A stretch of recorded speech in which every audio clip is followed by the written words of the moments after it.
Après le traité d'Amiens qui rendait à la France sa possession dans l'Inde, j'ai fait discuter devant moi longtemps et à fond de cette grande question. J'ai écouté des hommes du commerce, entendu des hommes d'État, et j'ai prononcé pour le commerce libre et rejeté les inconvénients.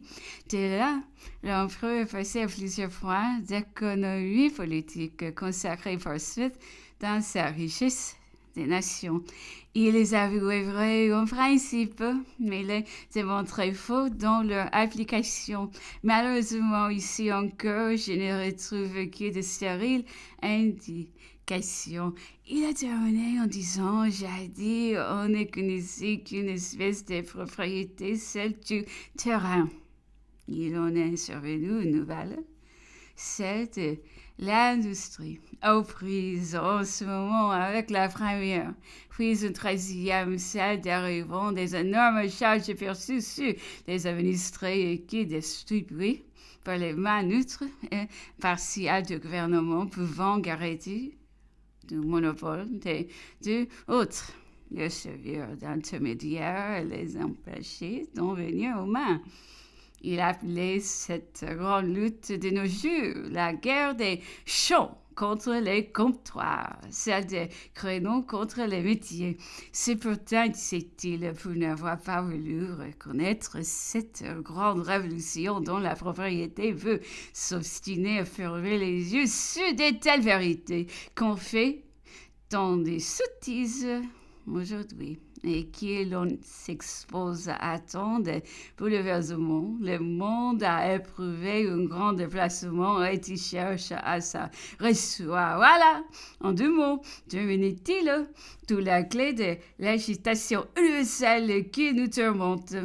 On a désarrimé les oiseaux transportés de l'Est, de l'avant à l'arrière. Et de là, ces furieuses oscillations qui vous vont ruiner le naufrage à la première tempête, si l'on obstine à vouloir les manœuvrer comme des coutumes sans avoir obtenu un équilibre nouveau. Ce jeu a été riche pour mon journal.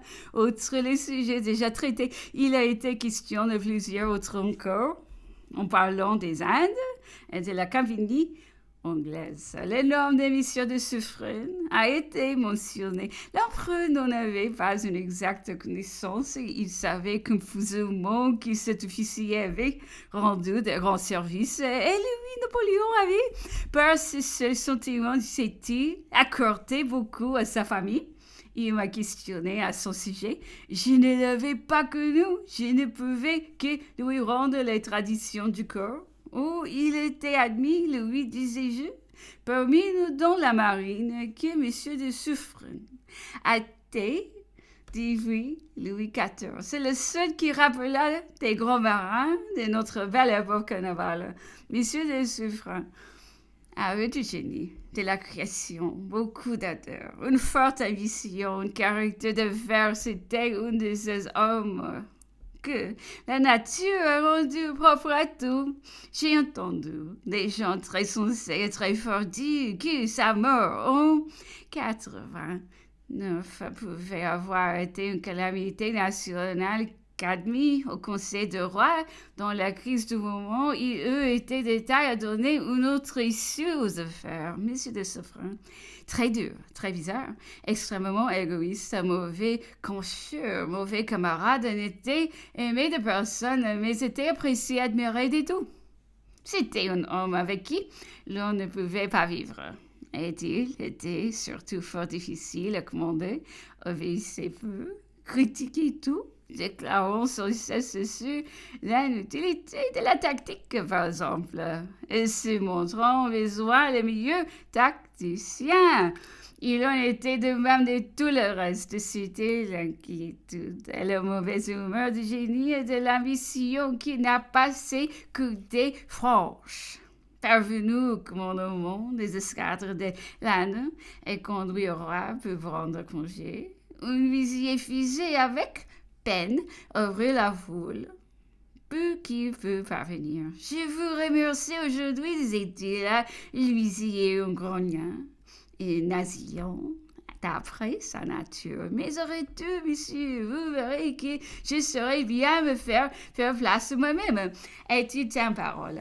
Arrivé dans l'âne, il ouvrit une scène nouvelle à nos armes. Il fit des prodiges qu'on a peut-être pas assez appréciés en Europe. Se feront immédiatement des actes et des mœurs, des commandements inconnus jusqu'à là. Prenons tout sur lui, osons tout, imaginons tout, prévoyons à tout, démontons ses capitaines, au besoin, nommons ses officiers quépons et faisons combattre des vassaux condamnés depuis longtemps, trouvons un hivernage sur les lieux mêmes dans l'Inde, qu'on leur eût dévoilé, qu'on fut les chercher à 12 à 1500 lieues de là, à l'île de France, enfin, on les vit devançant la manière de nos jours.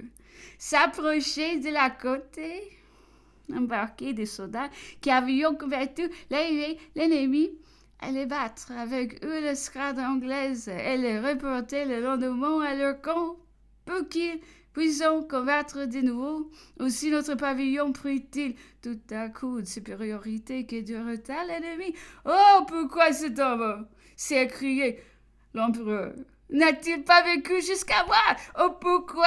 Non, ai-je pas trouvé où de sa trompe? Je nous ai fait notre Nelson. Il les a fait aux emprises ou l'autre tenu. Mais j'ai passé tout mon temps à chercher l'homme de la marine, sans avoir jamais rien pu rencontrer. Il y a dans ce métier une spécialité, une technicité qui a arrêté en toutes mes conceptions. Proposai-je une idée nouvelle. Aussitôt je vais qu'on tourne sur les épaules et les sections de marine. Sire, cela ne se peut pas. Et pourquoi? Sire, les vents ne le permettent pas, les puits, les calmes, les courants, et j'étais arrêté toute court. Comment continuer la discussion avec ceux dont on ne parle pas le langage? Combien de fois au Conseil d'État leur ai-je reproché d'abuser de cette circonstance? À les entendre, il eût fallu naître dans le marine pour connaître quelque chose. Et je leur ai dit souvent qu'ils abusaient encore. Et je nous ai demandé qui de faire la traversée de l'Inde avec eux et qu'aurais-tu? Je me serais fait fort d'être aussi familier avec le métier qu'avec mes champs de bataille. Ils n'en croyaient rien et revenaient toujours à ce qu'on ne pouvait être bon marin si on ne s'y prenait dès les berceaux. Et ils me feront faire quelque chose à cet égard qui m'a longtemps pesé. Ce fut l'enrôlement de plusieurs milliers d'enfants en 6 à 8 ans.